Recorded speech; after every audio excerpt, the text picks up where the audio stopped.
తమిళనాడు రాజకీయాల్లో 60 ఏళ్ల ద్రవిడ ఆధిపత్యానికి తెరపడింది. గంట గంటకు ట్విస్టులు, క్షణక్షణం ఉత్కంఠ. వెండితెర దళపతి ఇక తమిళనాట అధిపతి. అన్నీ అనుకూలిస్తే ఈ రోజు ఉదయం 10 గంటలకు చెన్నై నెహ్రూ స్టేడియంలో విజయ్ ముఖ్యమంత్రిగా ప్రమాణ స్వీకారం చేయబోతున్నారు. మరి గవర్నర్ 30 సార్లు ప్రశ్నించిన విజయ్ మ్యాజిక్ ఫిగర్ ఎలా సాధించారు? రజనీకాంత్ ఇంటికి విజయ్ వెళ్లడం వెనుక అసలు కథేంటి? ఈ 6 రోజుల పొలిటికల్ థ్రిల్లర్ క్లైమాక్స్ ఏంటో ఇప్పుడు చూద్దాం. గడిచిన 5 రోజులుగా తమిళనాట హైడ్రామా నడిచింది. 118 సీట్ల మ్యాజిక్ ఫిగర్ కోసం విజయ్ పడిన తపన అంతా ఇంత కాదు. గవర్నర్ అపాయింట్మెంట్ రద్దు కావడం, మళ్లీ ఆహ్వానం రావడం, ఇవన్నీ ఒక సూపర్ హిట్ సినిమాను తలపించాయి. ఎట్టకేలకు వీసీకే మరియు ఐయుఎంఎల్ పార్టీలు బేషరతుగా మద్దతు తెలపడంతో టీవీకే బలం 120కి చేరింది.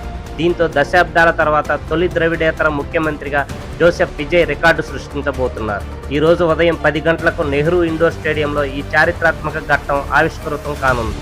విజయ్తో పాటు మరో 9 మంది మంత్రులుగా ప్రమాణం చేయబోతున్నారు. ఇందులో ఆదవ్ అర్జున, బుస్సీ ఆనంద్ వంటి కీలక నేతలు ఉండబోతున్నారు.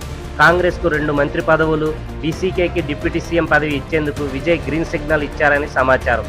అయితే వామపక్షాలు మాత్రం ప్రభుత్వంలో చేరకుండా కేవలం బయట నుండి మద్దతు ఇవ్వాలని నిర్ణయించుకున్నాయి. సూపర్ స్టార్ రజనీకాంత్కు ఆహ్వానం.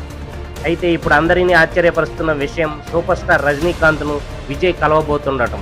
చాలా కాలంగా వీరిద్దరి మధ్య కోల్డ్ వార్ నడుస్తుందన్న వార్తలకు విజయ్ చెక్ పెట్టబోతున్నారు. స్వయంగా రజనీకాంత్ ఇంటికి వెళ్లి తన ప్రమాణ స్వీకారానికి రమ్మని ఆహ్వానించడం ఇప్పుడు కోలీవుడ్లో హాట్ టాపిక్గా మారింది.